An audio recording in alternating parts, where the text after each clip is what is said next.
सर्वांसाठी काय आहे, हे सर्वांसाठी आहे, यातला अंतर्मय भाव आपण घ्यायचा आहे.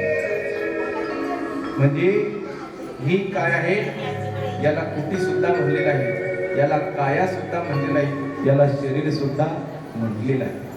म्हणून ज्या वेळेला माझे प्रभू हृदयामध्ये बसतील त्यावेळेमध्ये काय होईल, माझं मन हे माझं अंतकरण हे पवित्र होईल आणि पवित्र अंतकरणामध्येच भगवंत राहतील. एवढंच नव्हे, रामदास स्वामी